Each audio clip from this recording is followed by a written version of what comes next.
Okay, Chair, over to yourself. Okay, welcome everyone. I'll kick off as usual with the following statement. May I remind everyone present that this meeting is being live streamed as well as recorded via the internet, and this recording archived for future viewing. Could all participants please mute themselves when not speaking in order to avoid any background noise or feedback when other participants are speaking. If a participant wishes to speak, can you please put your hand up if you're seen on screen, or use the raise hand function. Please ensure that all debate is raised verbally and not via the chat function for the sake of the recording. The chat function may be used to highlight any technical issues and/or to grab the attention of the chair or Democratic Services officer. If any participant has difficulty hearing or being heard when they're addressing the committee, then let the chair or Democratic officer know. If you have a webcam, then try turning that off, as this will help with broadband or Wi-Fi bandwidth so you can at least hear and be heard. Okay, so good to see everyone. It's been a little while since our last meeting in December. Obviously, we didn't have one in January, so good to see everyone again. It feels a bit late to say Happy New Year, but why not?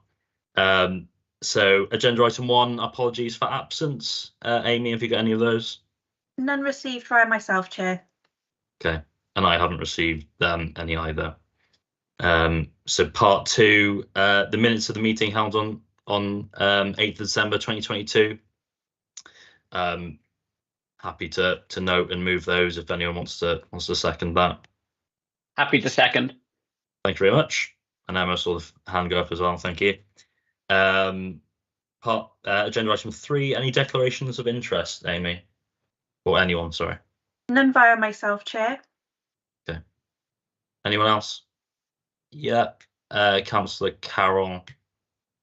I'm not a member of this committee, Chair, so I will take advice on Democratic Services from Democratic Services Office. I'm just conscious that I am a local authority governor, and whether that needs to be declared, obviously it won't preclude me from speaking and voting, but if necessary, I will complete the relevant paperwork following the meeting.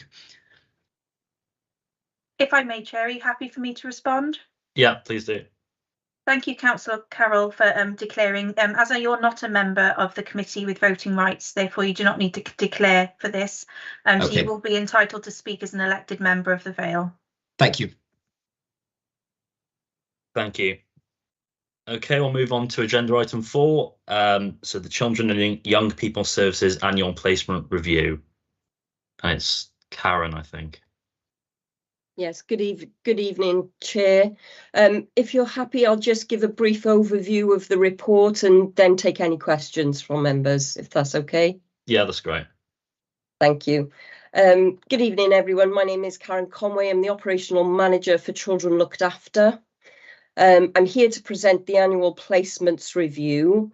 This is a yearly report that we produce in regards to the placements of children looked after and the impacts of this within our budgets. Learning and skills contribute 10% to the joint residential budget element of external placements. The report acknowledges that resource management within this area of social services is a difficult and challenging one. We are continuing to see increased demand and complexity across all of our service areas. And COVID has made a considerable impact in demand, and this trend has continued post-pandemic. If I can draw your attention to page 5 of the report, this shows the increase in children looked after from March 21 to September 22, from 284 children to 302 children. And as of this week, we are now looking after 320 children. The numbers of children looked after varies from week to week, depending on the number of children entering and exiting care. The greatest areas of increase seen is in friends and family foster care, which is also known as kinship care, and also in externally provided foster care, also known as IFAs, or what we call IFAs, which is independent fostering agencies. 48% of our children looked after are looked after within their own families positively. On page 6, you can see comparative data from 2021 from our neighbouring local authorities. Page 7 and 8 shows the external placements budget for the last financial year. And last year, the budget overspent by 978,000. This year, we are predicting an overspend, but a much smaller overspend. Pages 8 to 12 describe some of the activities we undertook to address the objectives in this area, including audit activity and a foster carer recruitment campaign. And finally, page 13 describes some of the opportunities we have had to manage risk within this area, including more recruitment of foster carers and developing local, lower cost residential provision for children. I'm happy to take any questions, Chair. Thanks, Karen. So open to questions now if anyone has one. Councillor Marshalsea. Hi, thank you very much. We were just, I was just wondering how looked after children in schools are performing and how they are supported within the education system. Yes, thank you. I think I'll do a bit of a tag team with David, if that's okay in relation to this one. We do have a virtual school for children looked after, whereby we monitor their attainment, not only their attainment, but also any data in relation to their attendance and their exclusion. So we meet on a quarterly basis. That's officers from education and officers from children's services to look at those children, pick up any areas of concerns, but also areas where we can give feedback and praise to our children looked after. So I'm just wondering whether David wanted to also come in relation to that question. I think actually, Karen, I think Morwen's on the call as well, and she would be better placed than me. But obviously, you know, in education, everything's done to work cooperatively with yourselves, isn't it? In terms of meeting need,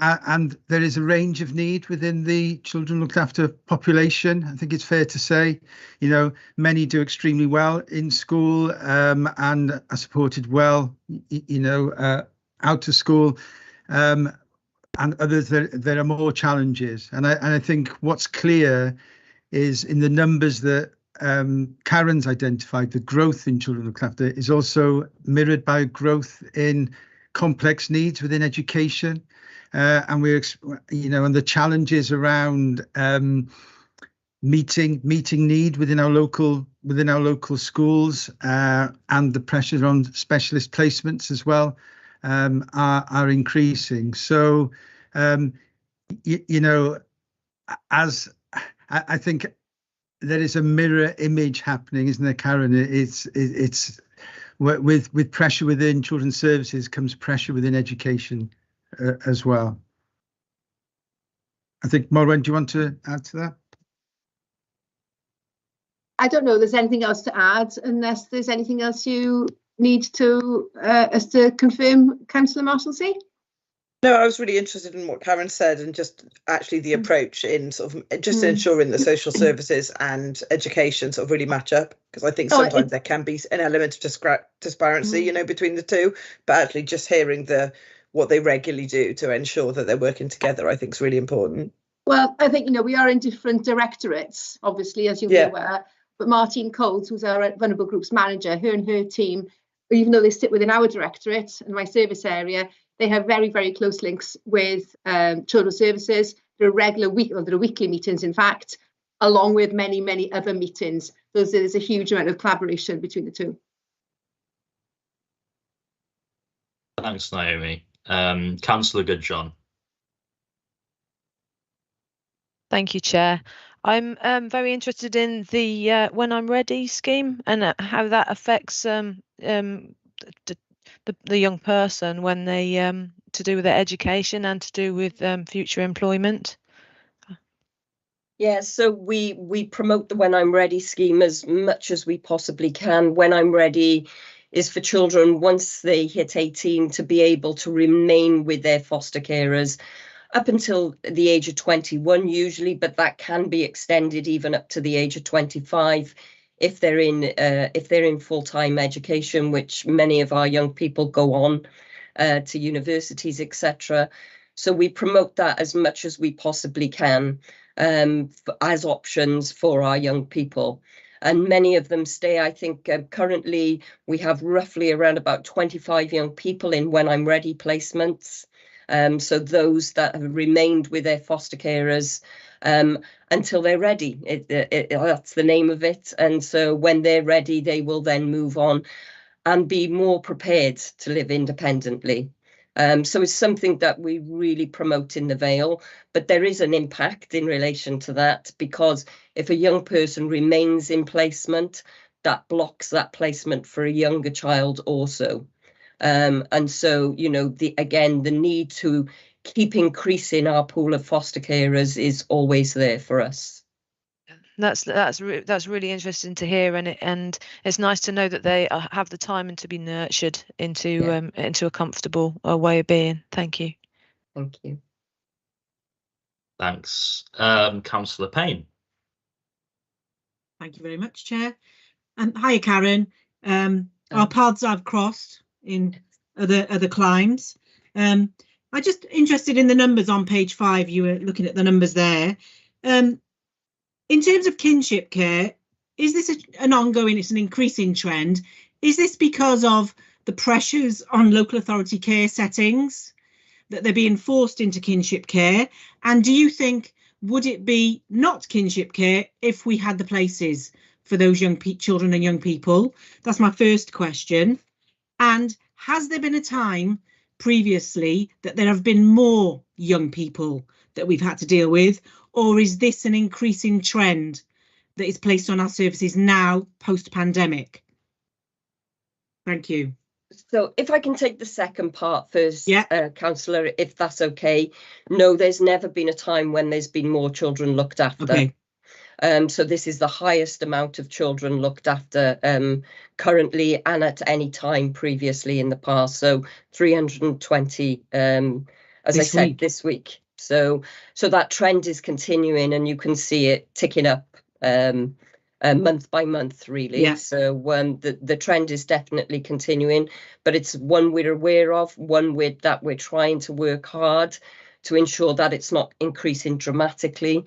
But yes, I mean, you know, it can change. Just having for example, a few weeks ago, we had a sibling group of 5. Well, that affected the numbers quite dramatically that month. Yeah. And it was just one family. But in relation to kinship care, the answer to the question is no. Kinship care will always be our preferred option. Yeah. Even if we had all the foster carers in the world, we would still always look to place that child within their own family first, because children have better outcomes within their own family. And so, you know, for example, we have less disruption in placements. With kinship placements, we have less placement breakdowns. It's better for the child's identity. It's better for the child to remain with their family, within their community, within their own networks. So it's a clear objective of ours, and it's always our preferred option to place children wherever possible within their own families first. Only if that wasn't possible would we look at alternative foster care.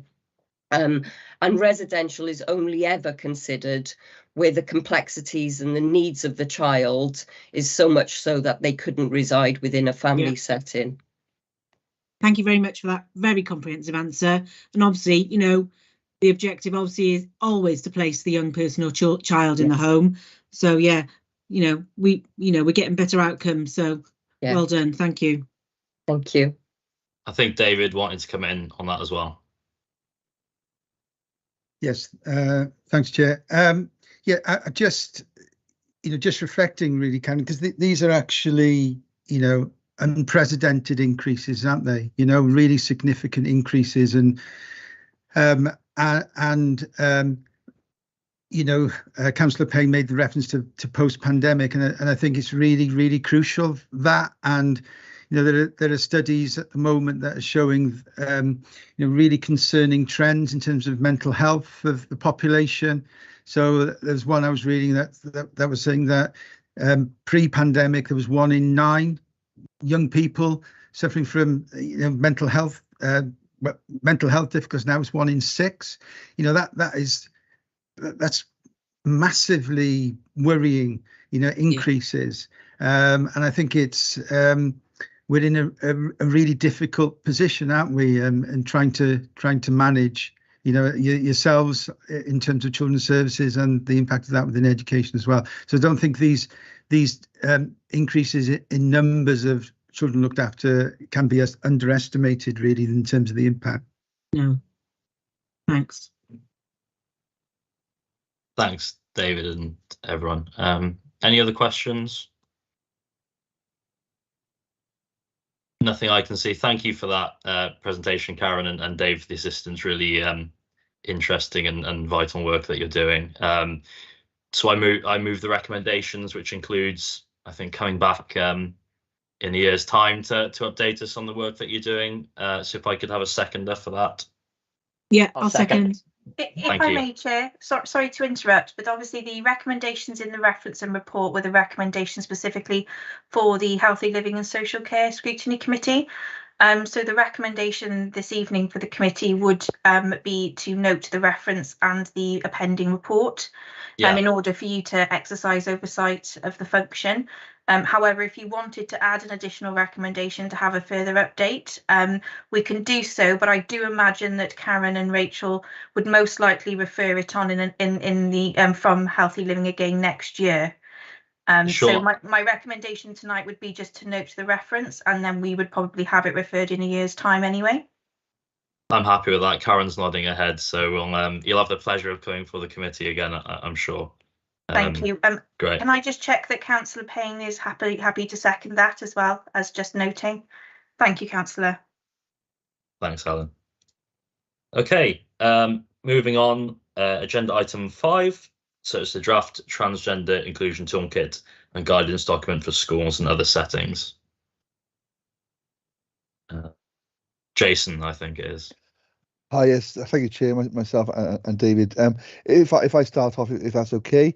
First of all, if I just sort of give a bit of a background. Obviously, we're pleased to be here this evening to present this updated draft version of the Trans Inclusion Schools toolkit, which was agreed for consultation by Cabinet in January of 23. Obviously, we recognise that trans children and young people are vulnerable to bullying, prejudice, and poor mental health. And poor mental health outcomes if not effectively supported. We do see the toolkit as an important addition to the range of equality and anti-bullying resources and guidance we provide to education settings in the Vale. That we support a wide range of students' needs. As for this version of the toolkit, it's now going to be it's currently under formal consultation on the Participate Vale platform, and that's a far-reaching consultation, and also on the Vale Morgan websites and social media feeds.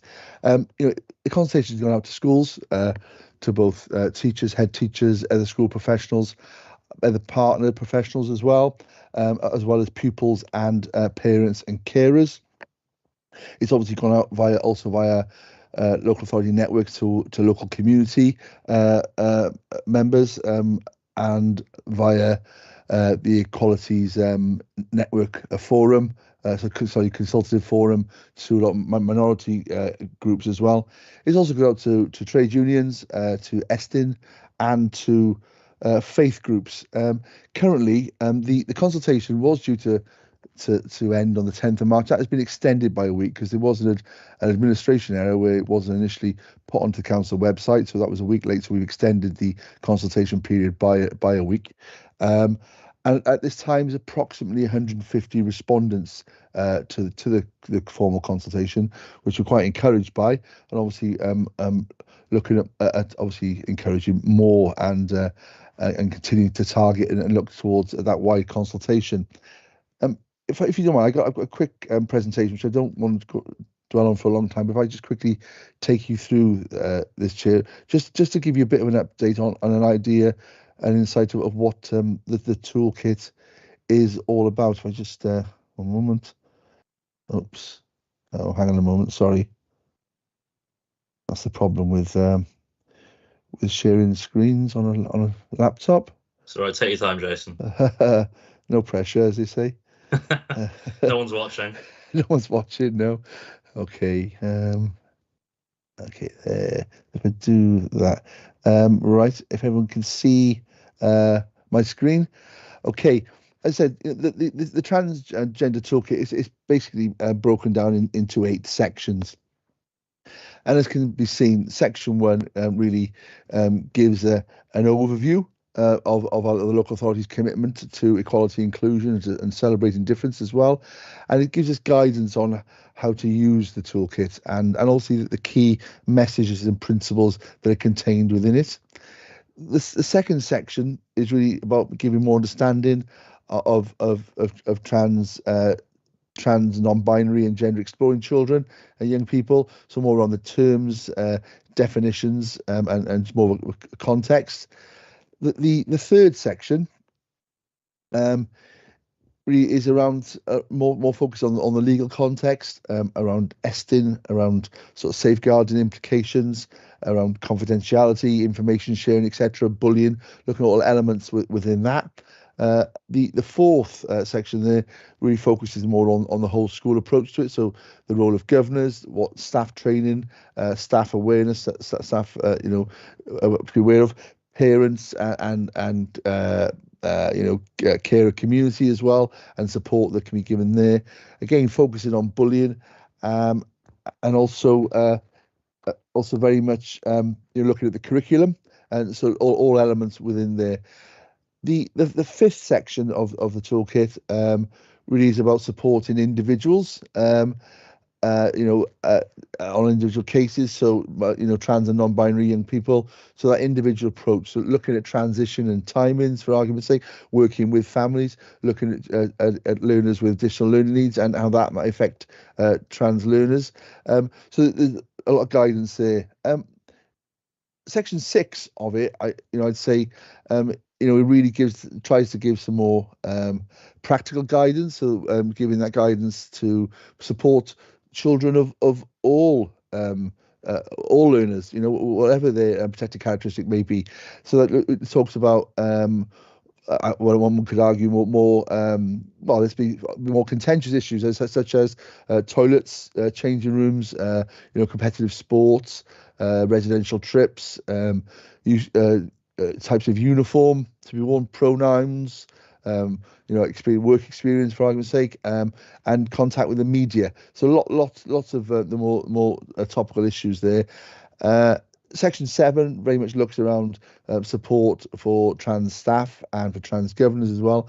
And then Section 8 is about signposting for support that's open and available to people, and that very much is and there's a list of appendices with additional information there around support, etc.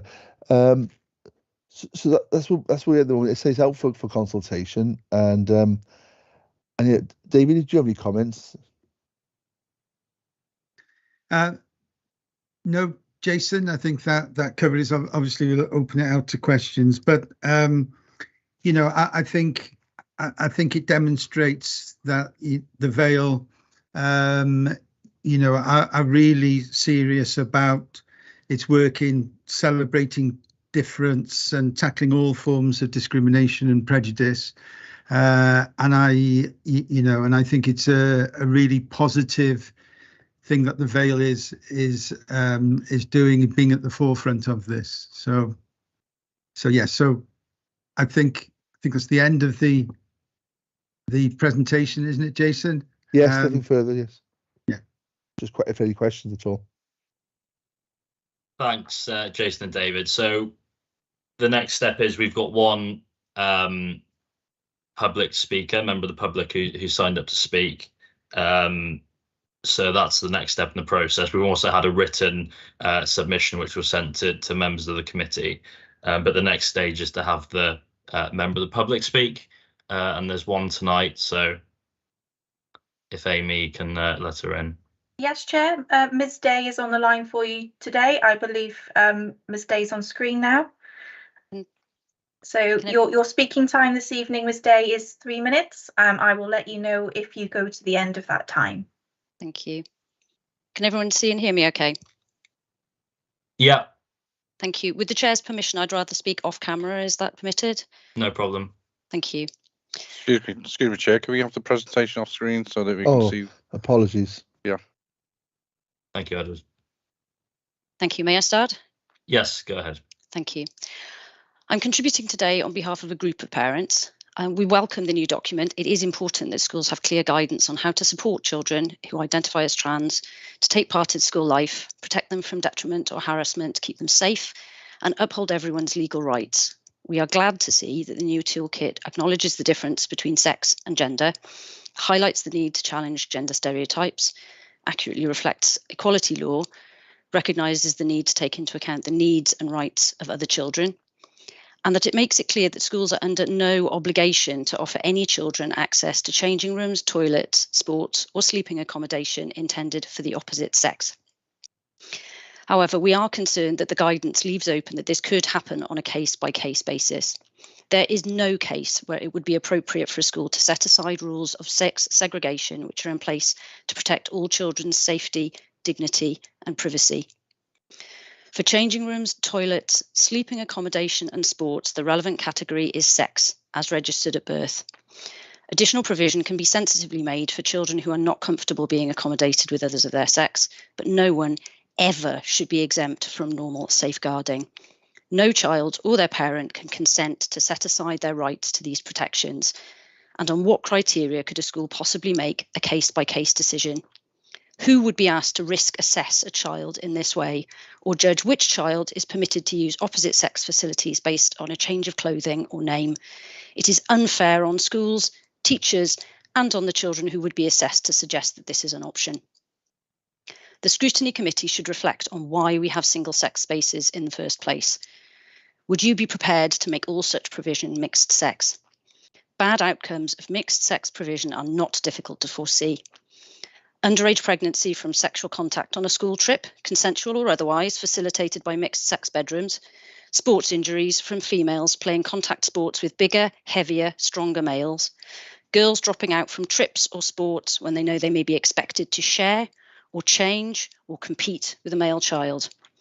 Ask yourself, do schools and the council want to take responsibility for these entirely predictable outcomes? I therefore ask the Scrutiny Committee to recommend that all suggestions of access to opposite sex facilities on a case-by-case basis are removed from the guidance document as a matter of child safeguarding and significant legal risk to both schools and the council. Okay, thank you for that contribution. And now we're going to move on to the members section of proceedings. I'd like to start initially. Jason mentioned that the consultation has been extended by a week. I just like to say that I had to look at the website and find that it wasn't on there to begin with. There's a very well laid out section of the website with all the consultations, but I couldn't see it, and I had to mention it to Amy, who very helpfully passed the message on, and I was very disappointed that it wasn't on the website. And if I hadn't mentioned it, I'm not sure it would have ever gone on the website. So hopefully in future, every consultation will be put up promptly, no matter what the subject matter is. So having said that, Councillor Payne, first of all. Thank you. Can I just say I welcome this toolkit, having worked with young people of various genders and identities over the years. I think it's a welcome addition. With the suicide rate of transgender young people being inordinately high, looking at 45% of young people who identify as transgender having attempted suicide, not thought about suicide, but attempted suicide. I welcome this guidance. Toolkits are guidance. They're something that aid people who are educators to look after the best interests of all of their pupils. So I just want to say I welcome it, and it's a bit of a no-brainer for me, really. So thanks. Thank you, Helen. Councillor Lynch-Wilson. Hi, I'd just like to say thank you for all the hard work you've been doing on this issue. I just feel that we're playing catch up with the children, because the children already sort themselves out into and they get along. Obviously, I have my youngest child is 17. They're of what I call a COVID generation, because they've had so much to deal with in their lives. My daughter struggled to go back for a full week when they could go back to school, because they just couldn't cope. And I said she, but I would describe my youngest child as what you would say is gender fluid. But we deal with that every day. It's just a normal thing with her friends, and every day is a school day because they teach you so much. And I think we need to be led by our children, by our young people, because they are already far ahead of us in sorting how they want their own life to be and how they want to be considered. So yes, and thank you so much for all your work on the subject. Thank you, Julie. Reese Goodjohn next.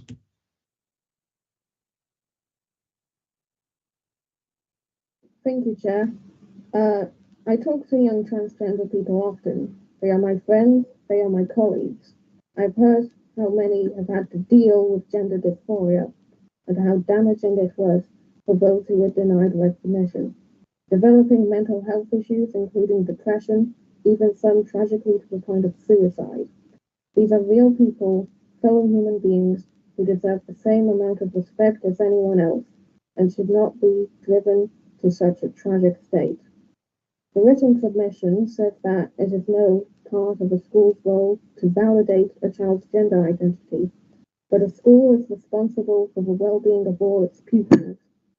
To purposely use the wrong pronouns for a transgender individual is disrespectful because it is denying them the right to be who they are. That is why the toolkit is essential, and I disagree with the written submission.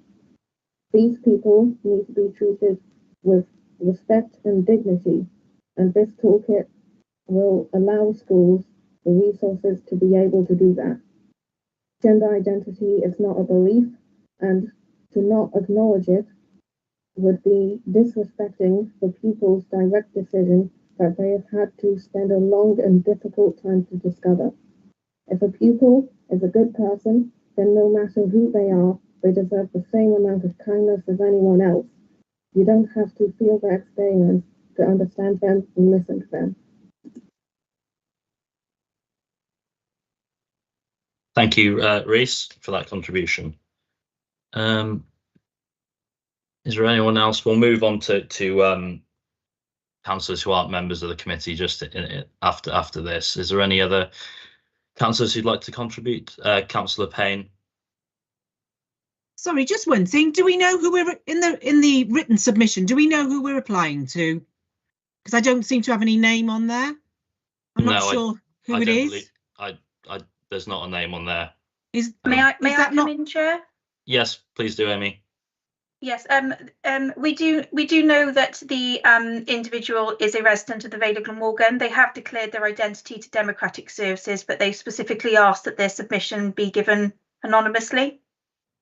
Is that normal practice? Because I'm not happy to respond to somebody anonymous.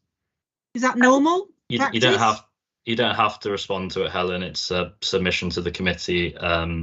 Unlike the person who came and spoke to us, it's not.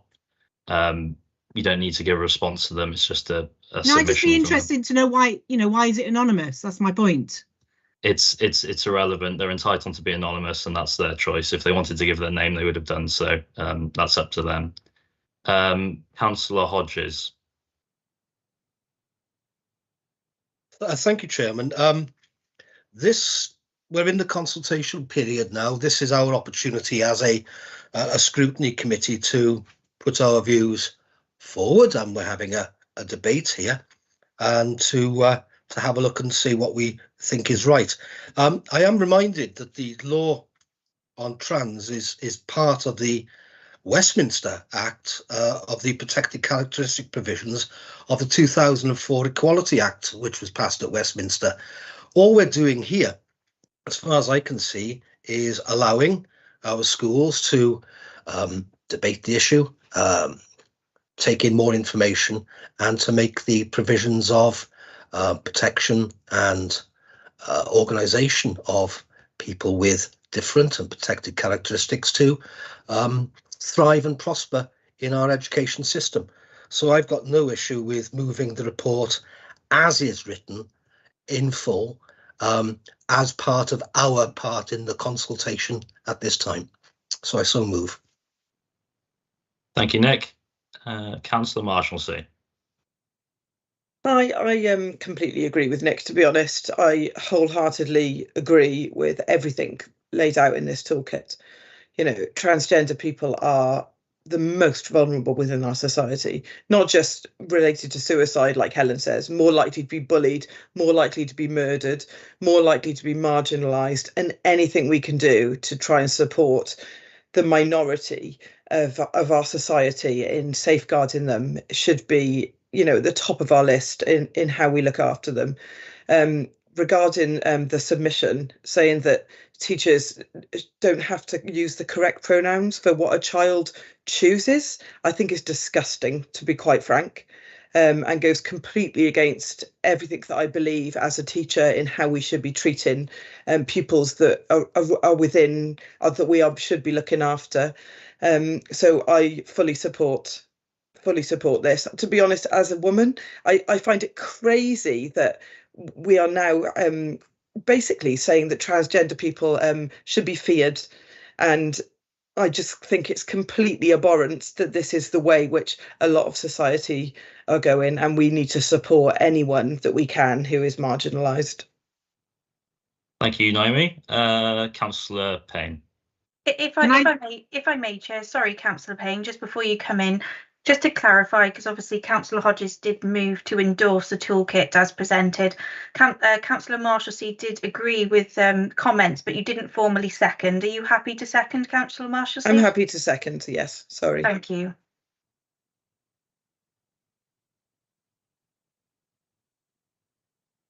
So sorry, Amy, are we voting on the recommendations now, or can we continue with the rest of the discussion and do that at the end? Sorry, Chair, sorry to cause any confusion. I just wanted to make that point before we moved on to Councillor Payne's comment. You obviously have a formal recommendation raised now to endorse the report and toolkit as presented. So we'll add that as a formal recommendation at the end, but we can take a vote on that at the end after the full debate, if that's okay with yourself, Chair? Yeah, that's no problem at all. Okay. Thank you, Amy. Councillor Payne. Thank you. I was going to second. I was going to just remind Naomi. Are you seconding? The only other thing for me was the equality impact assessment at the end, and it's in terms of the disability part of the assessment. I always make a distinction in terms of mental health, because mental health is always left out in terms of the equality duty in part of disability. So I don't know what we do about it, but I just always want to raise it, that in terms of the equality impact, could we also include mental health as part of that, please, as a disability? Thank you very much, Jason. Thank you. David, do you want to comment on that? Yeah, certainly. Of course, we can do that, Councillor Payne, and the equality impact assessment, you know, is a living document, and we are being informed by the consultation in relation to that. So so that can easily be included. Am I allowed to, could I just respond to a couple of things, Councillor Thomas? Please do. So firstly, you know, apologies for the fact that the consultation wasn't on the main website. That was an administrative oversight. There was, I just have to assure you, it was just a mistake. There was no other reason for that, because we are 100% trying to have as wide a consultation as we possibly can. I think it was Councillor Lynch-Wilson who said we were playing catch up with young people. I had the privilege of myself and Jason addressing the School Council network recently, and there's around 40 young people, and it was, you know, it was a hugely sobering, actually, to have such thoughtful, well-informed young people, and it was clear that our futures are in good hands, you know. And like you say, I did have to say to them, you know, that they represent a new generation, and it's maybe some of us older people who struggle with change a little bit more than them. But it was a hugely interesting and useful consultation to be a part of. So yeah, I just wanted to make those comments, Chair. Thanks, David. If it's any consolation, I don't think you're an old man. So, Councillor Penn.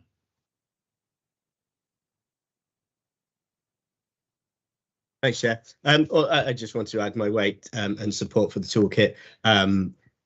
All the points I was going to make have been made much more eloquently by Nick and Naomi. I just like to say I fully support the toolkit.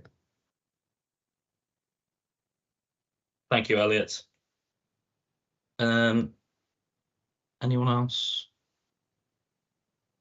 I just wanted to ask Jason about the consultation itself, in terms of making sure that everyone receives it. What's the process for, obviously it's going to unions, LGBT groups and so on and so forth. What's the process in making sure that parents and guardians at schools are able to see this? Is there a formal structure involved? Yeah, there's been Chair, there's been a formal notification but via email to all schools to go out to all staff and to all parents and all pupils, and also via governor support as well. So there's access via the governing bodies as well, so you can go out, make sure it goes out to parents. That's the process we've used to access in parents. When it comes to other members of other groups, we've done some formal and some face-to-face consultation as well to spread the word of it as well. But I do intend, Chair, we're fortunate with the Participate Vale platform in that we're able to extract anonymized survey results as the survey continues, so we can see the level of respondents. So, you know, at the moment, I said there's 150 respondents. It does give me a bit of a breakdown of from which area, which schools, and how many professionals, for argument's sake, or how many parents. You know, we've got a significant number of parents that have responded. I'd say of the 150, about 130 so far parents. There's a lower level of professionals, which obviously is something I find challenging, but we'll overcome that, and we'll be. I think they get fed up of being reminded by email that they need to take part in this consultation, which I'll have because the importance of it. So, you know, there's definitely we're going to keep on sending that message out to all sort of people that we're consulting with.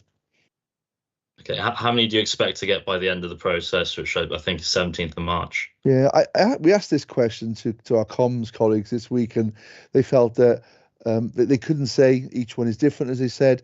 They felt that 150 was a reasonable level for the first week or so. Unfortunately, the case of watch this space, Chair. I can't predict it, I'm afraid. Okay, thanks, Jason. David wants to come in. Yeah, so as Jason says, you know, the parents seem to be the main respondents at the moment, but we are, you it is early days, I suppose, and we are taking every opportunity to sort of raise it at head teacher meetings. So I was at a head teacher meeting today, and it was on the agenda for the head teacher meeting for this was secondary heads, and to share with all staff, because at the end of the day, the guidance is to support them. Therefore, they're the key group. We want them to feel that this is a useful guidance for them, and and to know how we can improve it to support them better. So, yeah, like Jason said, disappointing at the moment that more professionals haven't engaged, but we are banging the drum as much as we possibly can. Right, thank you, David and Jason. Councillor Godfrey. Thank you. I'm deeply concerned about this. I think there are enough pressures on children growing up, particularly between the ages of 11 and 16, going through puberty, etc. Changes going in from being children to adults. I think equally teachers have got enough pressure on them already. We've got 2 high schools, I believe, about to go into special measures anyway. So I think this is additional pressures teachers can do without. And I think it's just one step too far. Let children be children. There's plenty of time for this once they hit 16 plus to start talking about things like this. I just think it's absolutely crazy. Thank you. Thanks, Russell. Who's next? Councillor Marshalsea. Sorry, it went to the bottom, even though you were just after Russell. I've just got to say, this is the time when children are choosing who they are and also being who they are. So to say leave it till they're adults is ridiculous. Our most formative times of our life is when we're teenagers. To say that let children be children, this is our children. This is who they are. These are our under 16-year-olds. It's a ridiculous way of looking at it, of just leave them until they're 18. And by that point, they'll be self-harming, serious mental issues. This is why we have this toolkit in place, to prevent those issues coming whilst they're teenagers and when they're adults. Thank you, Naomi. Councillor Birch. Thank you. I'd just like to come back on what Councillor Godfrey has said. I mean, as a teacher of 30 years, this guidance is not provided out of a clear blue sky. This is because teachers are looking for guidance, looking for advice. We're not inventing this whole thing out of whole cloth. There are young people out there who are distressed, who are unhappy, who are looking for answers, who are looking for support. And this is what the guidance is designed to provide. Obviously, there are lots of pressures on young people. There always have been. You only have to read Socrates to find out that the young people then were considered to be rude, disrespectful and troublesome. Nothing has changed. Young people are at very difficult times in their lives. We all accept that. We've all been through it. And they are looking for support and guidance. So teachers would like that support and guidance, and so would young people. It is already distressing enough to hear the mental health difficulties that some young people have, whether they are trans or not. But the idea that we would not provide support for them, I think, is appalling. I've been very heartened by the support that people have offered this evening. We're not teaching children to be trans. We are offering support for children who are insecure or unsure about their identity, or maybe even quite confident in their identity, but are looking for that support. And it disappoints me to think that people would think there was any other reason for this. Thank you, Councillor Birch. Councillor Goodjohn. Thank you, Chair. Again, I'd like to come back on Councillor Godfrey. This toolkit is completely letting our children be themselves, but not just some children be themselves, all the children be themselves. And I think this is very valuable. And you can't just blindside people who are suffering, who are committing suicide because they're not being acknowledged. This is so important that this goes through, and Thank you, and thank you for all your work on the toolkit. Thank you, Emma. Any other questions? I've just got one or two things I'd like to ask, maybe Jason or Dave. There are two people with their hand up, Reese.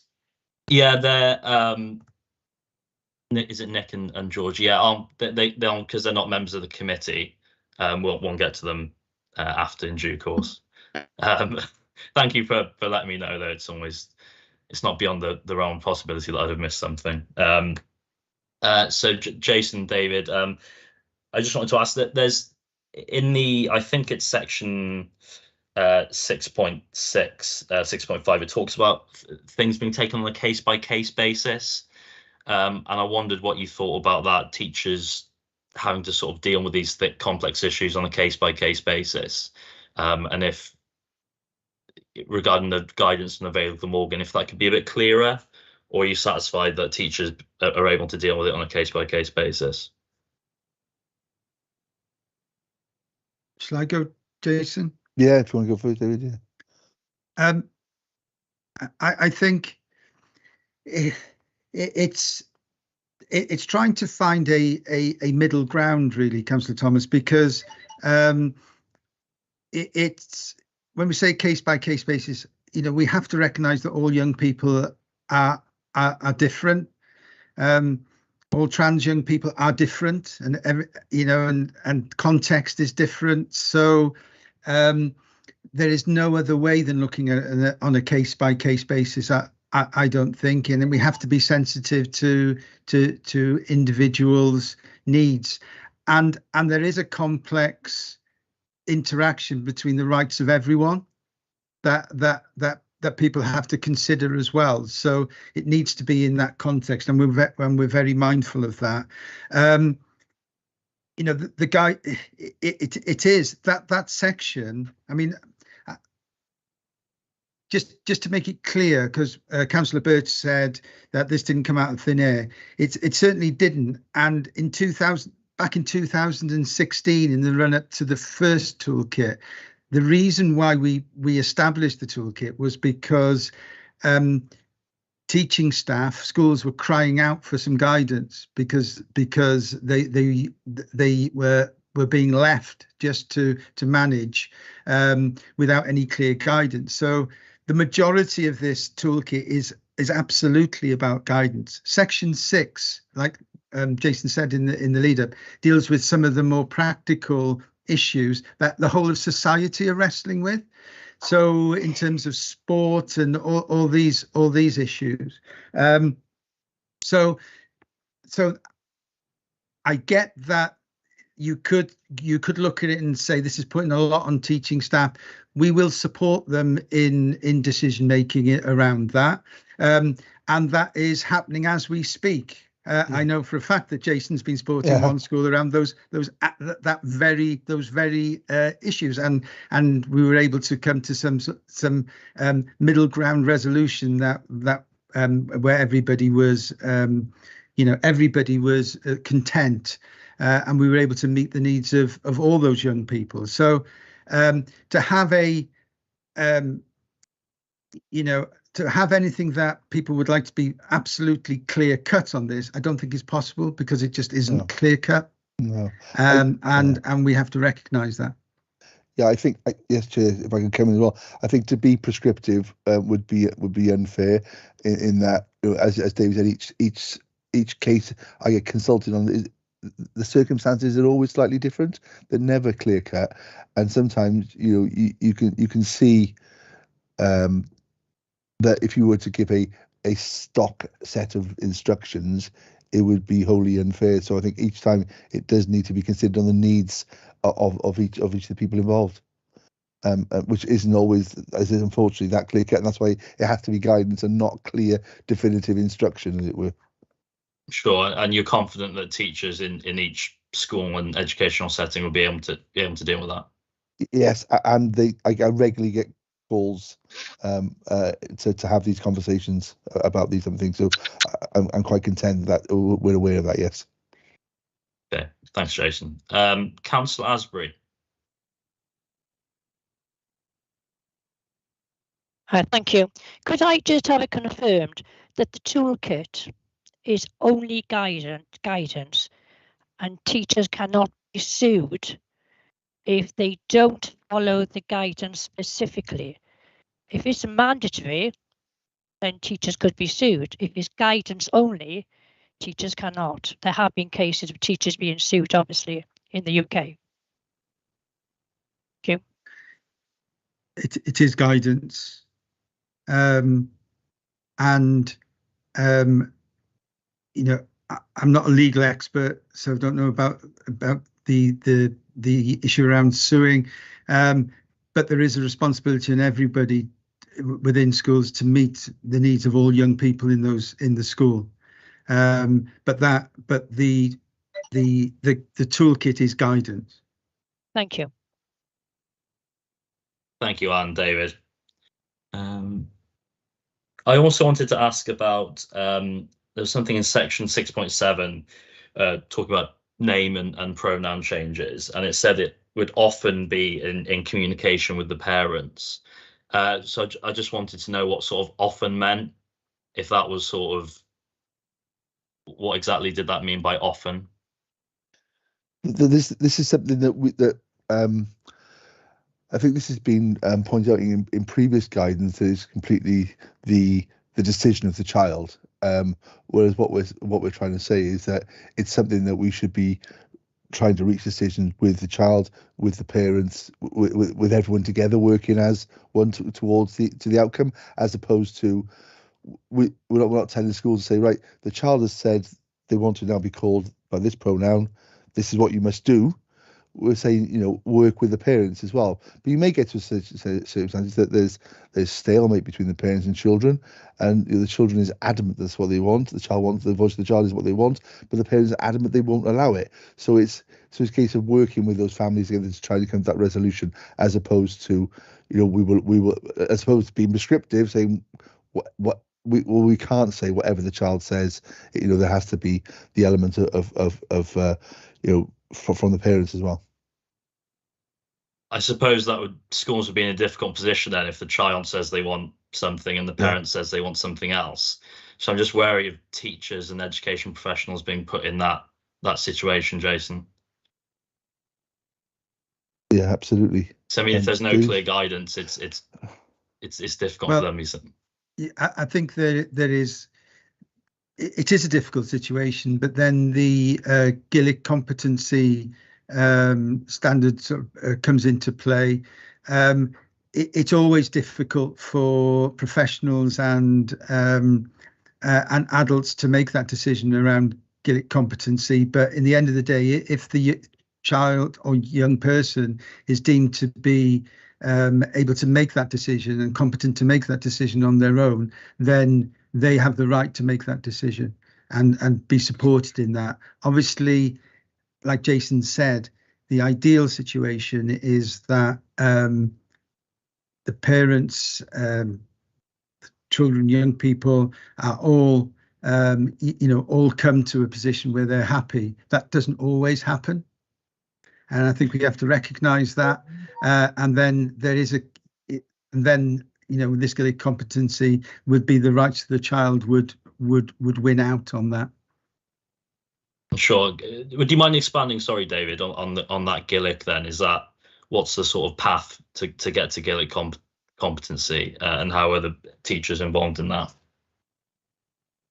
Well, teachers would be involved with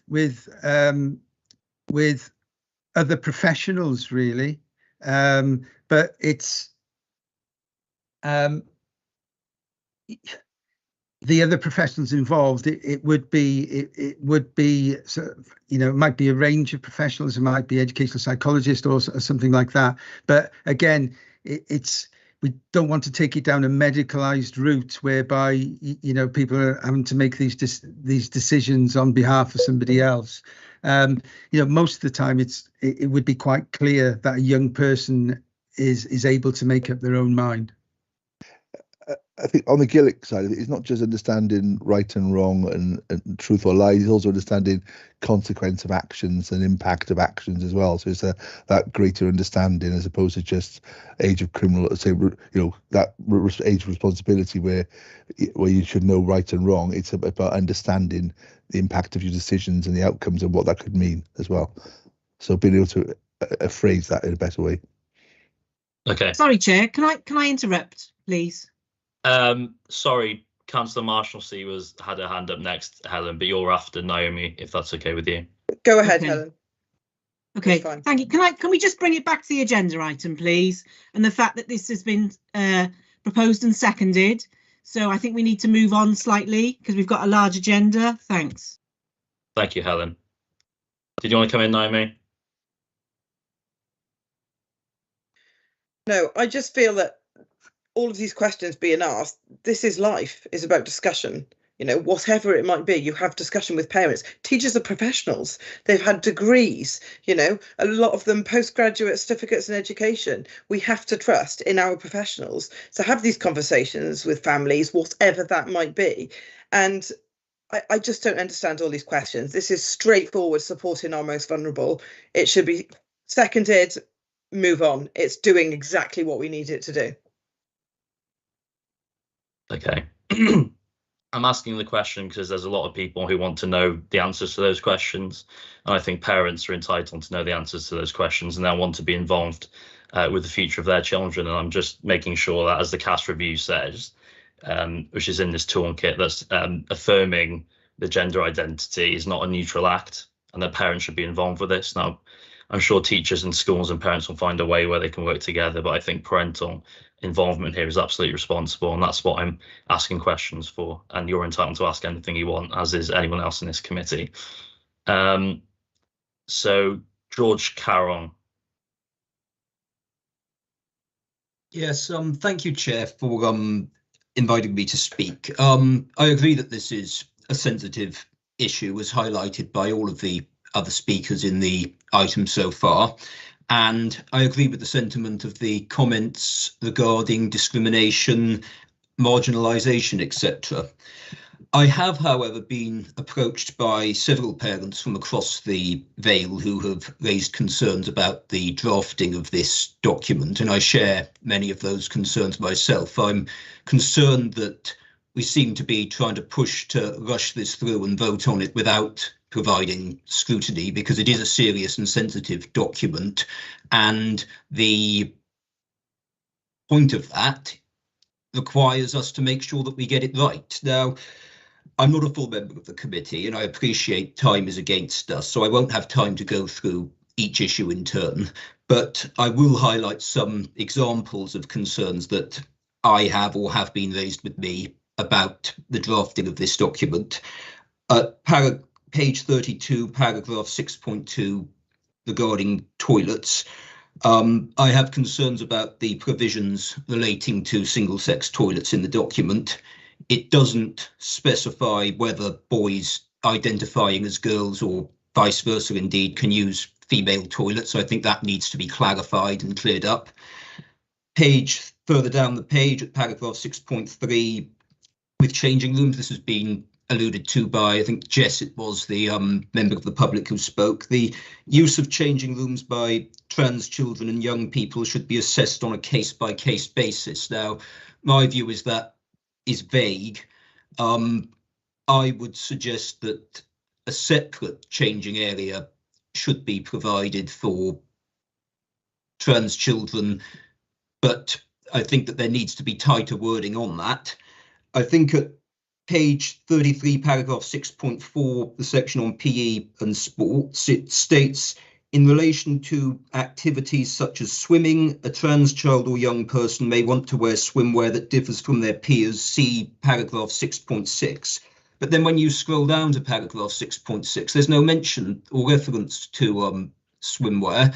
And I think that that needs to be clarified. I mean, it's unclear what it means or how it should be implemented.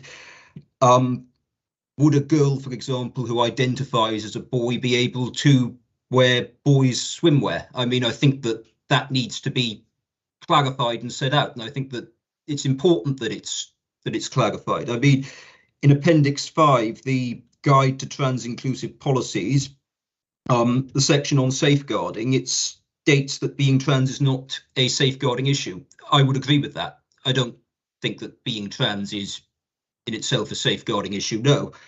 But there are safeguarding issues to consider when implementing this policy, yet they're not referred to in that section.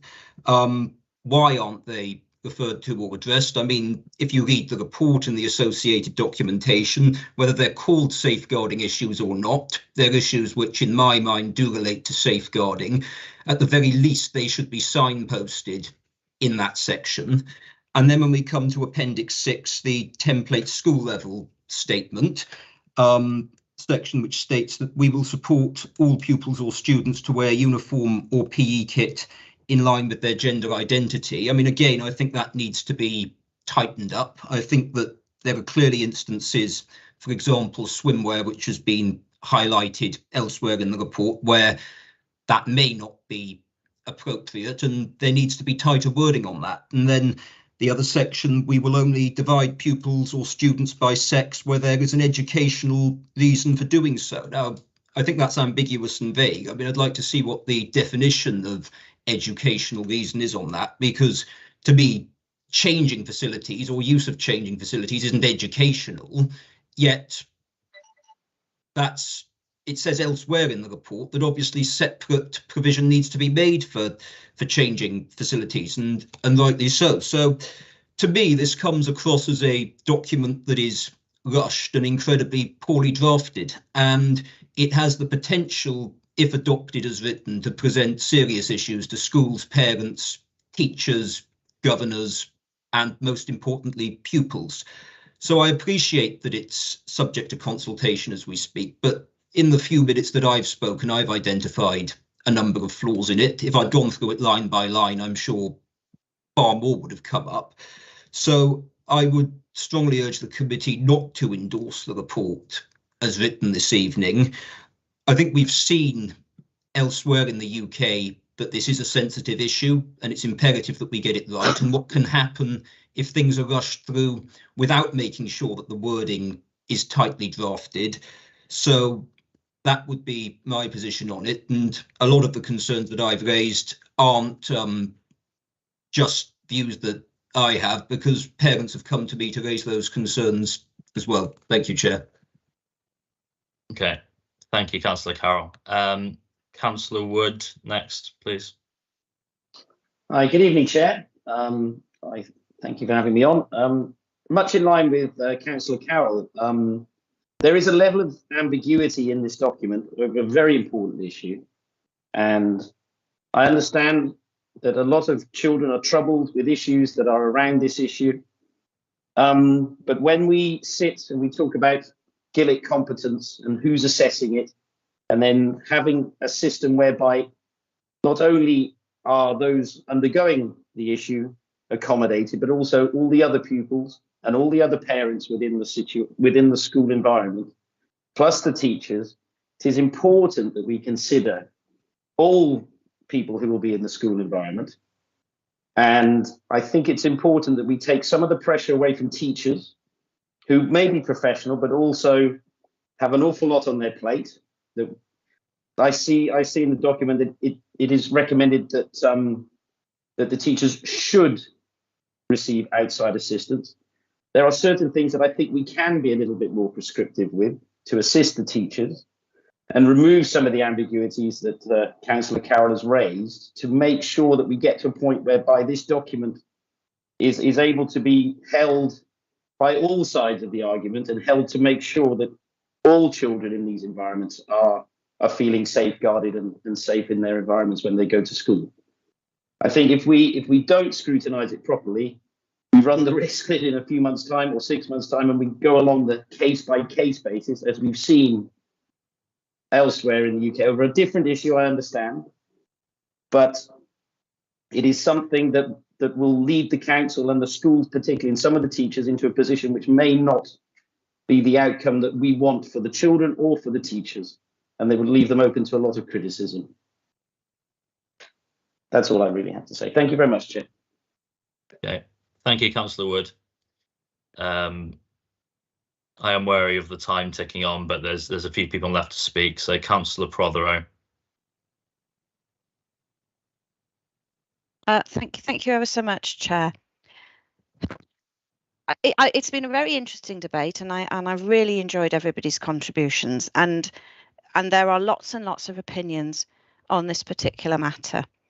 I want to just go back to the reason why we have this toolkit, to provide guidance on a matter that for a lot of people, because we do not walk in these people's shoes, have very little understanding. And I think that when you consider it, trans people, they deserve the same dignity and respect as everybody else. And they should be able to participate fully in our communities without fear or prejudice. And it is sad, but in this world we live in today, some people are more equal than others. And that's the truth. And even if many of us will not recognise that we are transphobic, unfortunately, because we don't see and consider these people to be free to go and do what they want to do, we have to have this kind of guidance to support teachers when they are working with children. They're not groups, they're children, they're people. It's not case by case, it's children being children. And I think as Councillor Lynch-Winslow said earlier, the children are leading us. They know. They don't have the prejudices that many people have, not through choice, but through lack of education. So I fully support this toolkit and a review of an existing toolkit. It isn't new, and I hope that everybody will get behind it. Thank you. Thank you, Joanna. Councillor Birch. Thank you. I would like to reiterate the point that we are giving permission for the consultation process to take place. We have already started the consultation, and at the end of it, we will have guidance. We are not trying to be as prescriptive as possible, because that is where we always end up with problems. The more prescriptive we make it, the more difficulties we will encounter, because this is not we cannot classify all of these young people as being exactly the same. They're not. Every single one of them is an individual who will have individual problems, difficulties, characteristics to bring to this. So being as prescriptive as possible, I think, just leads to problems. And I will reiterate that this is a consultation that will end in guidance. And I'm concerned that we should be trying to lay the law down about something that is changing every single day. Thank you, Councillor Birch. I assume that's a legacy hand, Councillor Wood, so I'll move on to Councillor Hodges. Thank you, Chairman. As a school governor of over 30 years and a Vale councillor for nearly 28 years, I thought I'd heard it all, but apparently I'm not. This is new stuff coming out. I'm hearing this guidance should be nailed down. We can't do that. All our children are individuals for whatever reason. Our school professionals deal with a myriad of issues day in, day out, whether it's looked after children, attendance, bullying, you name it. We deal with this. Our school teachers, our headmasters, whatever, they deal with this on a day-to-day basis, and they take advice and they deal with other professionals. This is not beyond our ken. I'm also sure that this toolkit, which has been amended, will be future amended as things change and settle down and other issues come to light. You know, this is an ongoing, reviewable issue, but we need to accept this as it goes, move on, give that guidance, which our schools are dying and crying out for, and move on. And any other criticism, I think, is worrying, shall I say, and I wonder where people may be coming from. I'll say no more than that. Can we now move to a vote, please? Thank you, Nick, for that. I just had one last question, David and Jason, and then we'll move to a vote about the legal status of the toolkit, because just if you're happy with the legal status of it, because we know the last one was withdrawn. So could you just elaborate on that, please? Do you want me to do that, David? Or yeah, if you were, Jason. Yes, Chair. this draft toolkit has been subject to 2 legal reviews by eminent legal counsel. Initially was reviewed as we've already mentioned previously. We have gone to Brighton and Hove for engagement with them with their use of their toolkit. So this toolkit the whole toolkit was reviewed initially, and there were some quite a number of issues identified which are sort of subject to legal privilege, and subsequently when the revised draft toolkit was put in place, we were subject to a second legal review with a Welsh context to it, and again this is subject to legal professional privilege. Thank you, Jason. Okay, just need some guidance from Amy. So we've got the Nick Hodges proposal. Will we vote on that, Amy, and the other recommendations, or just what Nick put forward? You actually have a motion on the table already, Chair. Bear with me 1 second. So obviously, because this is a reference from Cabinet, it's customary to note the reference and the report that's been put before you. So to simply note the papers that you've received. So that would be your first recommendation. And then, yes, you're correct. Yeah, Councillor Hodges then moved to endorse the toolkit as presented as a committee, and that was subsequently seconded by Councillor Marshalsea. So those are your 2 recommendations this evening: to note the papers as referred and to endorse the toolkit as presented as a committee. So okay. Those are the 2 that you have on the table. You have throughout the debate had evidence of dissent. So if the committee would like to vote on that matter, we can do, or if you're happy to take it, if there is no dissent, then we can do that also. Sure, I think we should go to a vote on Nick Hodges' proposal. Okay, Chair. Yeah, so this is an education matter. So you are also seeking a vote from your co-opted members with voting rights, which are namely Mr. Morteo, Miss Morteo, who's not with us today, sorry. So your 2 co-opted members are Mr. Price and Ms. Barraclough that are on the line, as well as your elected members of the committee. You have a list of these on the front cover of your agenda sheet. So if you would like to take us through the vote, or would you like me to do that? Would you be able to do that, Amy? Absolutely, yeah. Thank you. No problem. So just to clarify, can we, for the sake of the first recommendation, which is to simply note the papers as referred, are we happy as a committee to take that with no dissent? Yeah, I think so. Yes.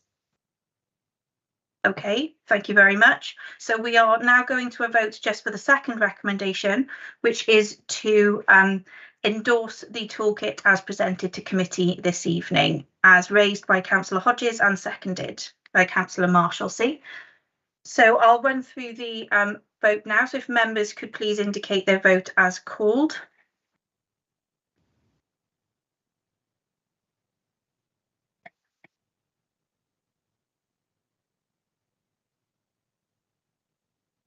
Bear with me 1 second, Chair, just get my list up. No problem, Amy. Thank you.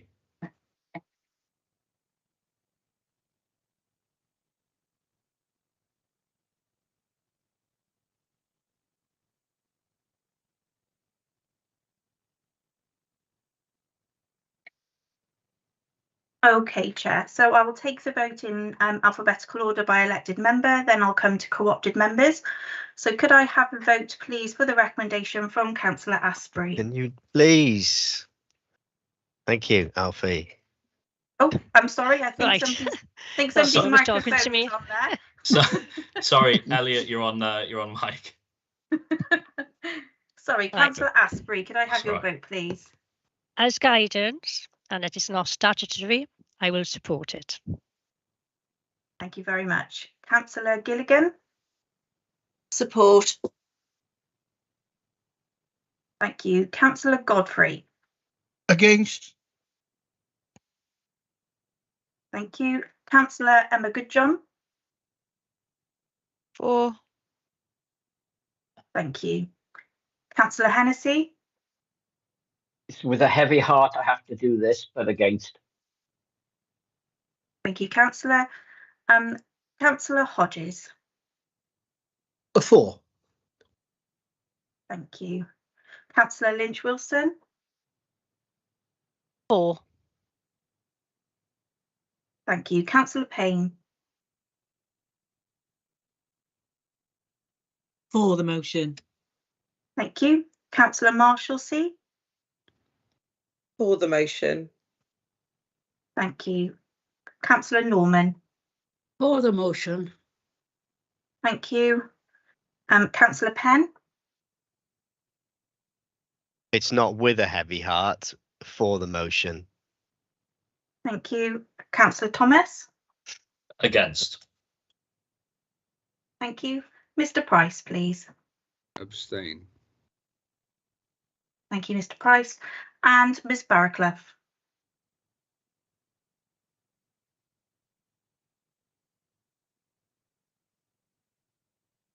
Lucy Barraclough, could I take your vote for the motion, please?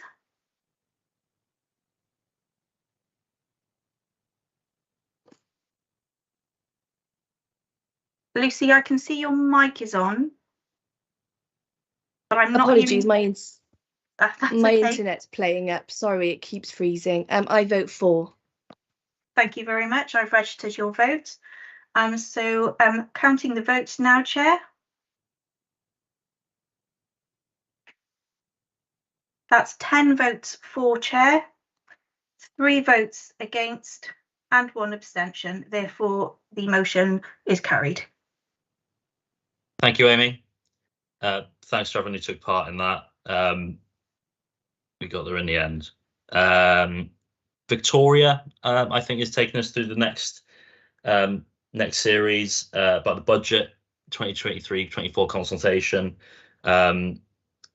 So I think there's a few agenda items packaged up in this, but we're going to go through one presentation, Victoria, and then stop at each point.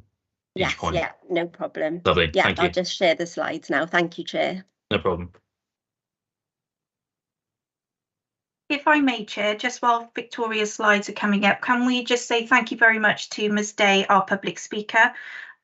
We are now obviously moving on to other items in the agenda. She's welcome to observe, but I just want to let her know that she is also welcome to leave if preferred. Thank you, Amy. Are you happy if I start, Chair? Absolutely, Victoria. Okay. So the first report I'm going to take you through is the revenue budget for consultation.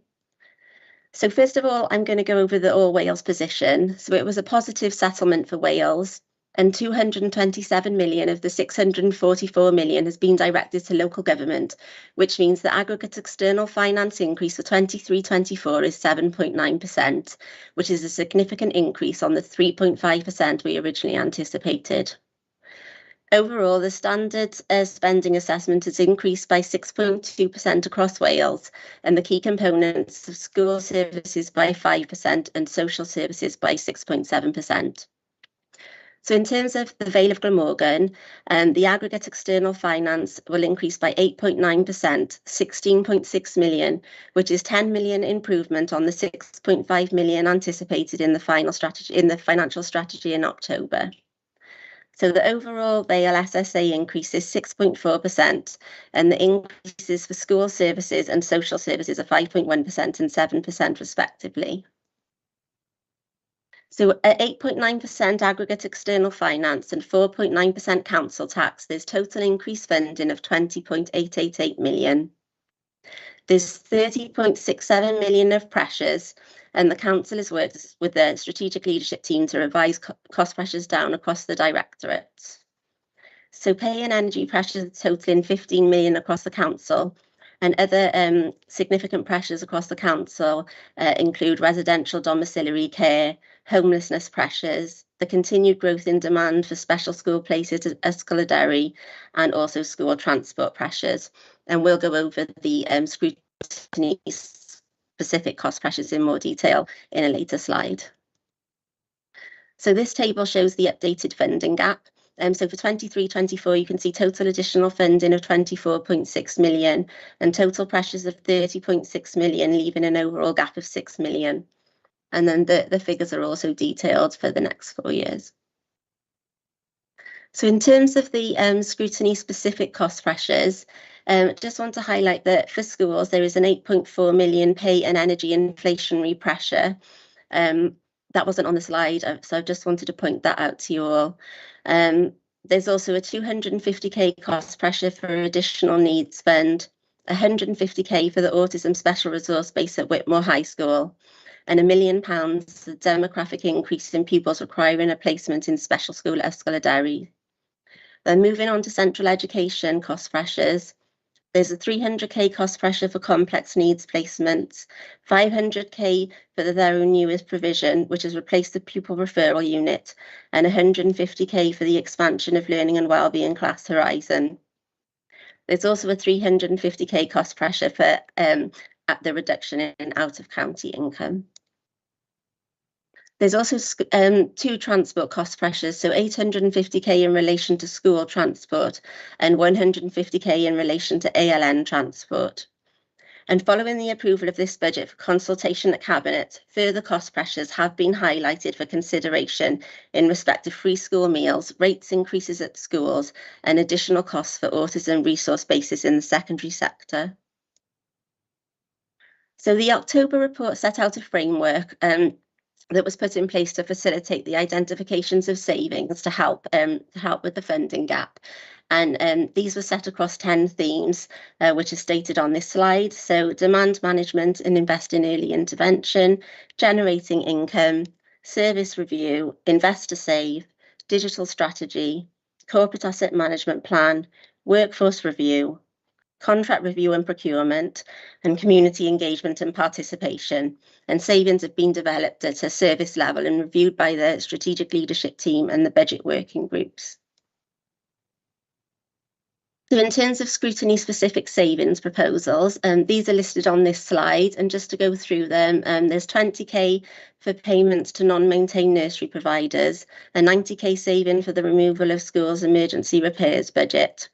And then we've got some income generating savings, so 20k for makerspace income generation for letting out of makerspace rooms in the libraries, 20k external income generation for letting to external organisations for filming and events, 15k to stop providing newspapers and DVDs in libraries, 5k for increased income generation by increasing library fees and charges, 65k for review of arts provision, 89k for the reshaping of out of school tuition, 50k for the increase in retained element of post-16 Welsh Government grant with school improvement administration, and 190k for the review use of alternative funding sources to support the service delivery. And there's also a 2 million savings proposal that's delegated to schools. So in terms of reserves, the total reserves excluding schools are 114 million, and these are projected to reduce to 83 million by the 31st of March 23. So a review of reserves have taken place, so there were fewer reserves, but these are more aligned now to the key risks of the council. So there's been specific reserves found for pay pressures, energy pressures, corporate landlord, general investment and digital strategy.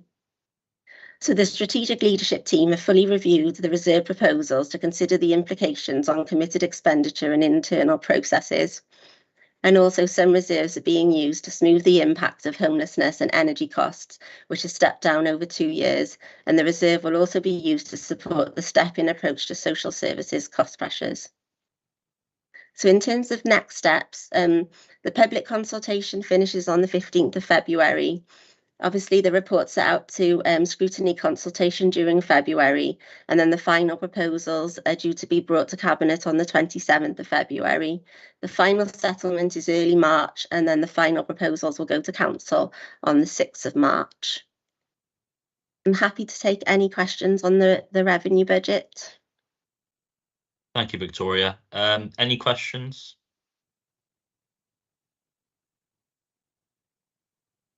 I just had a quick one about Ysgol-y-Derry and the demographic expansion.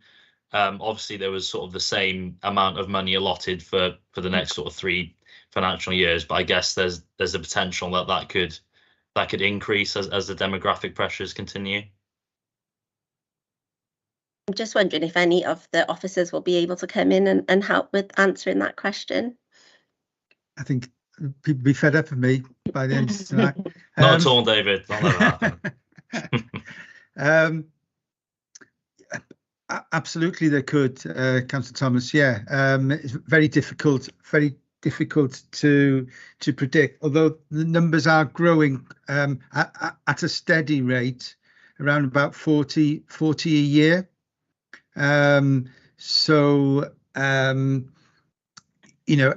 Part of it is there are less young people leaving in year 14, as it is in a special school setting, than there are coming in.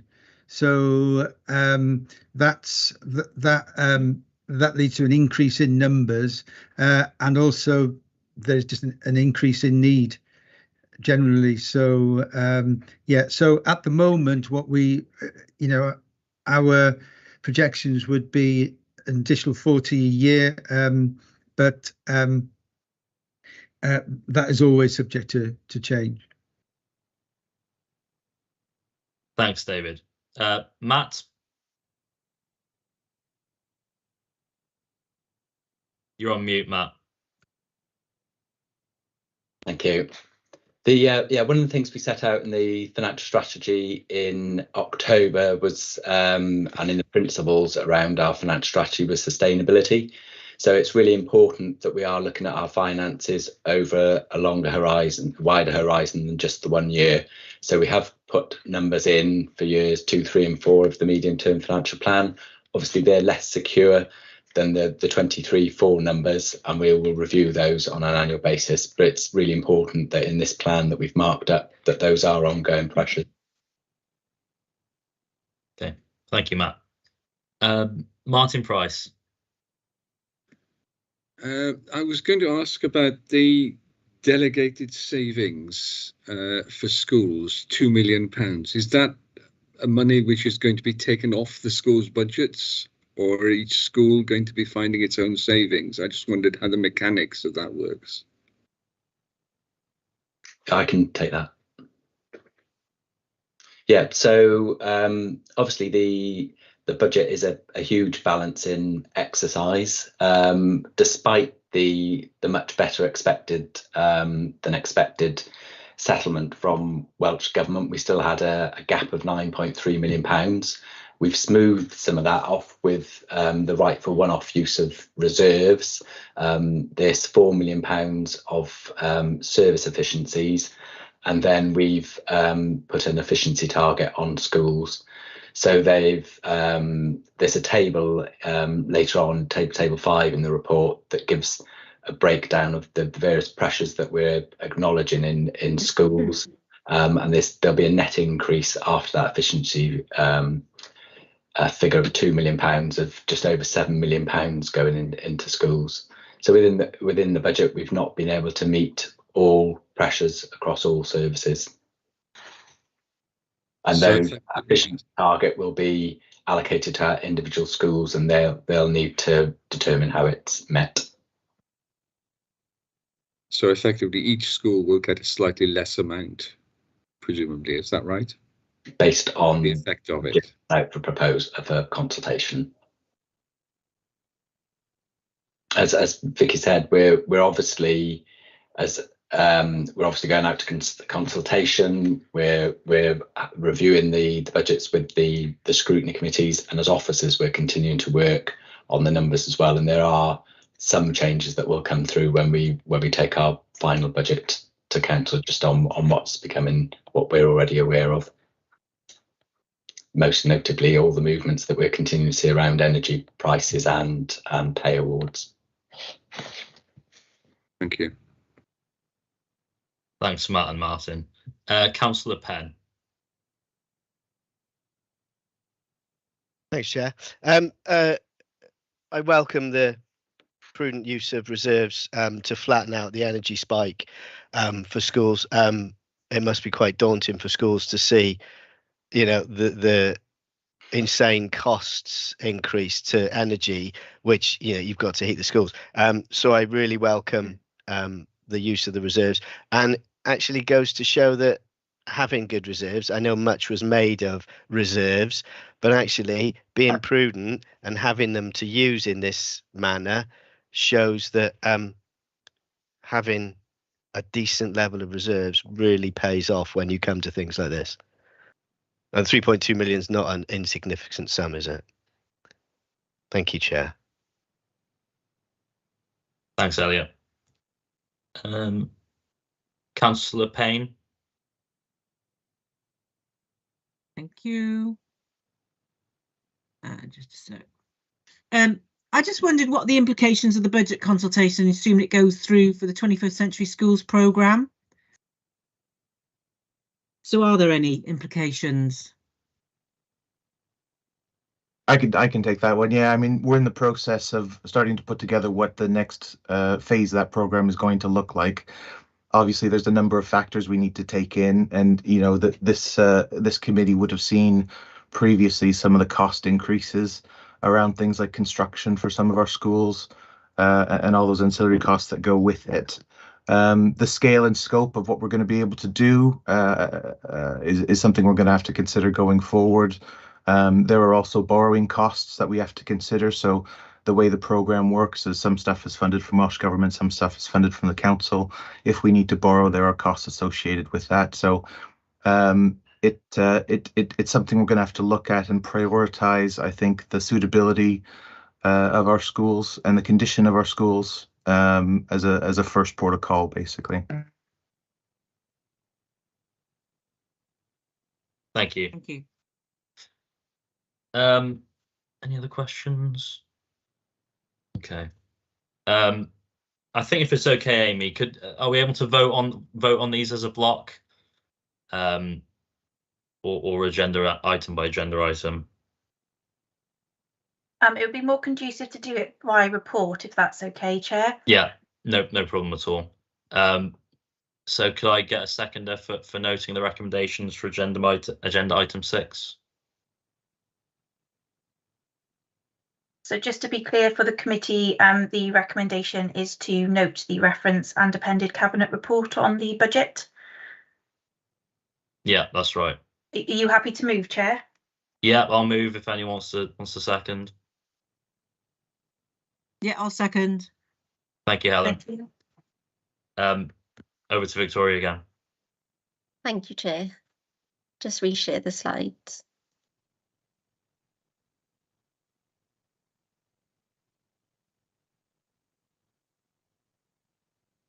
Okay, so the next report I'm going to take you through is the capital strategy report and their proposals. So the Welsh Government settlement was as we expected and as we planned for in the initial proposals. So the amount awarded to the council for 23-24 is 6.997 million, and that's made up of some grant and some supported borrowing. So that's an increase of 1.168 million from 22-23 settlement. There was also a reference in the settlement that Welsh Government are advising 20 million capital across Wales will be made available to help local authorities respond to decarbonisation. However, we're still awaiting further information from Welsh Government in relation to what that means for us as a council. Welsh Government also confirmed that the level of general capital funding is anticipated to stay the same for 24-25, but no further predictions have been given beyond that point. So to be prudent, from 25-26 onwards, we revert back to the general capital funding level at 22-23, and that's just illustrated at this table in the bottom here. So this gives a summary of the 5-year capital programme over each directorate. So the total of the capital programme over the next 5 years is 265 million, and that includes 40 million for the Bambi Sustainable Communities for Learning programme and 167 million for the Housing Improvement programme. This slide details how that capital programme is funded. So as you can see, we draw on a number of sources of funding. including the general capital funding I just mentioned, but also reserves and capital receipts. There's grants, section 106, and then also some unsupported borrowing as well. So because we've had the general capital settlement from Welsh Government, we've been able to include some new schemes into the programme over the next 5 years. And the ones that are specific to this scrutiny committee are 275k for the safeguarding and security of external school boundaries, 415k for Ysgol Bro Morgana cladding works, 290k for the health and safety priority items identified in school condition surveys, 140k for Ysgol St Barrack internal adaptations for the Ysgol Derry temporary accommodation, and 200k additional education asset renewal. Also with the education asset renewal from 24-25 to 2027-28, it's an additional 400k, not the 200. Also within the programme, there's 500k built in for decarbonisation schemes, and I just wanted to highlight that some schemes will be included in that that affect schools. So, for instance, PV panel schemes or LED lighting schemes. And also, since this report has been to Cabinet for the final proposals, and we're also building in St Richard Gwyn and Cowbridge Primary Phase 2 in the 5-year programme. So the next steps are similar to the revenue report. So the public consultation is finishing on the 15th of February. And again, we'll take the final proposals to Cabinet on the 27th of February, and then they'll go to Council on the 6th of March. Happy to take any questions on the capital report. Thank you, Victoria. So any questions?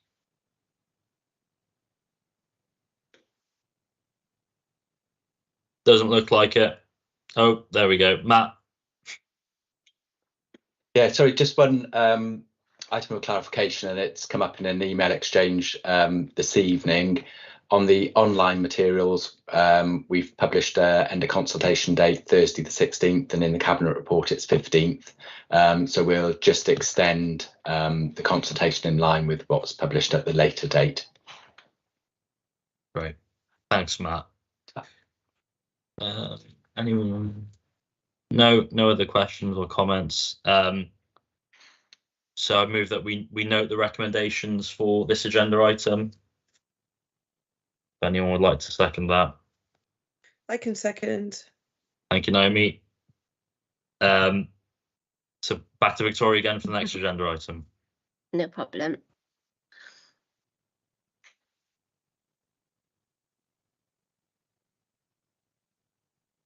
Okay, so the next report I'm going to cover is the fees and charges report. So it's a consolidated fees and charges report, which includes fees and charges across the whole council, including neighbourhood services, resources, place, learning and skills and social services. So the majority of the proposed fees and charges reflect an increase of between 5% and 11%. Some are higher, some are lower, and some have remained the same. And this is dependent on the take-up of the service and the cost of the delivery of the service. But the rationale is highlighted within the report. There is some key links to the budget report in that the additional income generated from the fees and charges obviously contribute to the savings. So in terms of this scrutiny committee, the adult and community learning fees and charges can be seen in Appendix 3. So for the 10-week courses and fitness classes, they're proposed to increase by 24%, and this is to work towards a full cost recovery goal. So as you can see from this paragraph, last year the income generated was 217k, but the cost of the service was 282k, and therefore we weren't achieving full cost recovery, and we want to move more towards that. In terms of libraries, the fees and charges are broken down in Appendix 4. So it's being proposed that all fines are reinstated, as well as reinstating the loan charge attached to talking books.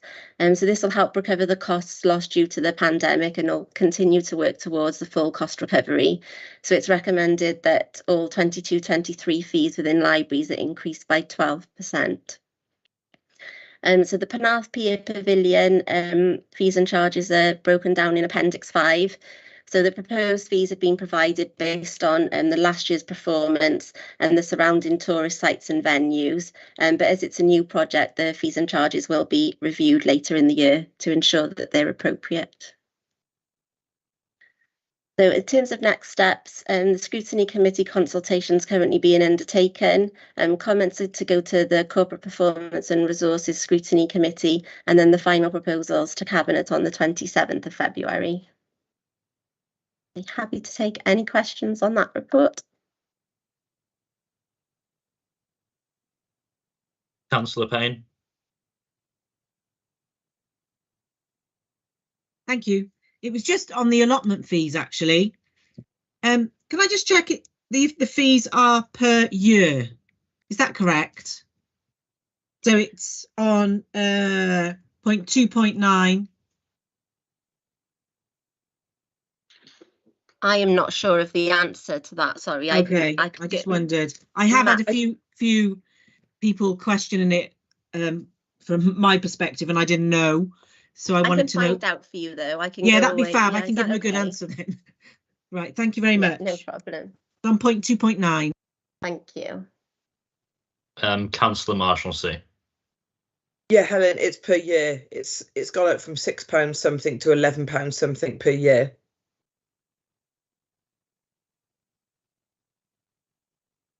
Brilliant. Anyone else? No. Again, so I move that we note the recommendations. If I can have a seconder. Yeah, happy to second. Cheers, Helen. Back to Victoria again. Thank you.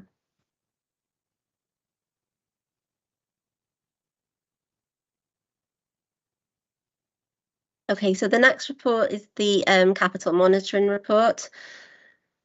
So this report covers the period up to the end of November 2022. And at the time of writing the report, the approved programme had a budget of 90.4 million. And then within this report, there's slippage requests of 2.3 million and other movements of 205k, which resulted in a revised programme of 88.2 million. So within the report, there was a number of requests to make some changes to the capital programme. So in relation to this scrutiny committee, there was a couple of requests to carry forward some budgets into the 23-24 capital programme, and these were for the free school meals grant, which is allowable in the terms and conditions of the grant through displacement. And then also we've requested to carry forward the Lansana Primary School Extension Scheme and the Lansana Toilet Refurbishment Scheme. There were some other requests within the report, and this included to include the St Andrews Major Playground Resurfacing Scheme into the capital programme, which is funded by the school, and also to increase the budget in the capital programme for the Ysgol St Curig all-weather football pitch, and again that's being funded by the school. The Wickham Marcross Rewire Scheme and the Internal Alteration Scheme have been requested to be combined. And also there was further works identified at St Illtyds, and underspends within other schemes on the programme have been used and vied to cover the overspend on St Illtyds. There's a new section within the report which highlights significant progress on capital schemes. So in terms of the Sustainable Communities for Learning programme, great progress has been made to date. 5 schools within the Banbury programme are now operational. Cowbridge Primary School and the Centre for Learning and Wellbeing are both under construction, along with St Nicholas and Barry Waterfront. And in terms of Ysgol there's outline planning proposal which will be determined in February 23. So that they're all coming along really well at the moment.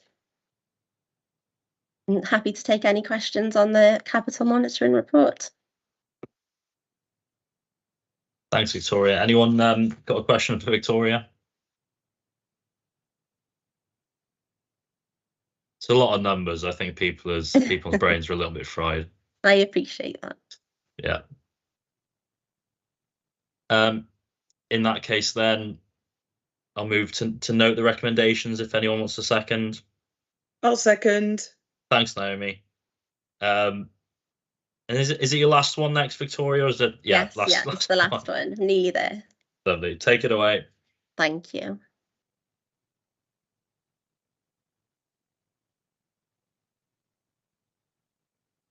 Okay, so the next report is the revenue monitoring report, and again, this covers the period to the end of November 22. So at this time, the current projections indicate that the Learning and Skills Directorate will outturn with an adverse variance of 229k, and that's after transferring just over 1 million in from reserves for planned additional expenditure. So the 229k relates to the 22-23 pay award, which will be offset by an underspend in the central policy budget. There's also an additional 601k that relates to school transport, and if that pressure can't be mitigated by the service in year, then policy will meet the underspend for that. Sorry, the policy underspend will meet the overspend for that, is what I meant to say. In terms of schools, so it's anticipated that the schools will outturn in line with the revenue budget. So any variances will either be met or carried forward through school reserves. However, since this report, additional funding for schools of 1.5 million have been identified to offset the pay award. So that will approximately 57% of the impact will be funded. That's going to be allocated based on teaching and non-teaching FTE. And we're going to amend the budgets as part of the January monitoring reports, and they're due to go to Cabinet in March. So in terms of use of reserves, there's been some planned drawdown from reserves as part of the budget. There's significant planned use of reserves for capital. However, that figure could change due to grant displacements or slippage within the programme. So there's been some planned use of reserve for social services budgets programme and the Sustainable Communities for Learning schemes, and also some unplanned use of reserves for Oracle, HGV drivers, Parkwood contribution and building services. Happy to take any questions on the revenue report. Any questions, people? No. Councillor Payne. Yeah, I just wondered about the Oracle, the cloud thing. Is that going to be a fixed fee? Is there a deal on the Oracle? I don't know. I didn't kind of get it. That's what I'm asking. So it says it's 2.6 million. Is that right? So the Oracle figures, Matt, are you able to come in here? I would have to go to Gemma to get information for the Oracle figures. I know Gemma, Councillor Payne, Gemma asked me to send you a link to a Cabinet report in an email, which I did. But other than that, I think I would need to go and ask. That's fine. I can come in. Great, thank you. Thanks, Matt. So we took a Cabinet report on Oracle to Cabinet in the autumn, in October, and that was predicated on a go live for December. Yeah. The go live is most recently been pushed out to the 1st of April, and there'll be a further Cabinet report coming forward to update on that shortly. Okay, thank you very much. Thanks, Helen. I was just interested about school transport. You mentioned school transport in there, and obviously that's something that seems to be under demographic pressures as well as other things. So I was just wondering if anyone would be able to elaborate on the pressures that's facing school transport. Do you want me to touch on that, Vicky? Yeah, I mean, sorry. It's to do with a lot of the price increases. So the transport costs associated with things like gas, with drivers, all of the rates which have gone up, in addition to the demographic increases of more people coming in, and the fact that obviously we've got a large area that we cover. What's happened, I think, in some instances is because there are so few transport providers, they do run different routes for different local authorities. So that adds to their costs, which in turn adds to our costs. It's something that is being looked at nationally. I mean, last month we had a meeting through ADU with all 22 local authorities talking about what can we do to help support some of these challenges around transport. There is no quick answer, unfortunately, but we are trying to be creative in terms of how we account for that. So if you have any ideas on how to reduce the price of gas, do let me know. I'd be a very rich man. I wouldn't be here, Trevor, on a Thursday night if I had the answer to that. But I was just interested. You mentioned about sort of cross-collaborative work with other councils. Is there anything concrete in the pipeline, working with Cardiff or Bridgend or anyone else like that? It's definitely things that are being looked at, and it's not just the other local authorities, it's other sort of transport providers. So, some local authorities can make use of their local bus services, for example. We can do that to an extent. That would work in Penarth and Bury, for example, but as soon as you start looking at the Western Vale, the ability to rely on public transport for the start and finish of the school day becomes less of an option. But we are looking at our sort of powers of procurement and things like timetabling and having a unified approach across boundaries to try and reduce some of the impact of those increased costs and try to be a bit more efficient, I guess, in how we help deal with that situation. Thank you, Trevor. Any other questions? No. Okay. So again, I'll move to note the recommendations. If I could have a seconder for that. I can second that. Oh, thank you very much. Thank you, Victoria, for that. That was Thank you. That was a big shift. We appreciate you doing that. Thank you. Thank you. So on to the final agenda item of the night. I'm sure you'll be glad it's a short one. So it's the third quarter scrutiny recommendation tracking and updated committee forward work programme schedule. It's a rubber stamping. I'll take the lead on this. It's a rubber stamping report essentially. So it's to approve the actions in Appendix A and to approve the forward work programme. I'm satisfied with both of those things. There's been no major slippage so far. So as long as everyone else is happy with that, we can approve that and move on. And thanks to Amy and Liz and the Democratic Services officers who deal with these sort of things.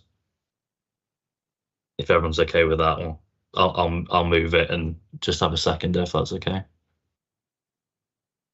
I can second. Cheers, Naomi. Thank you. And that was it. That was agenda item 11. That was the final item for tonight. So thank you everyone for coming. Have a good evening, and I'll see you in March. Thank you very much, Chair. Thanks, Amy. Good night, everyone. Thanks all. Thank you. Bye. Good night.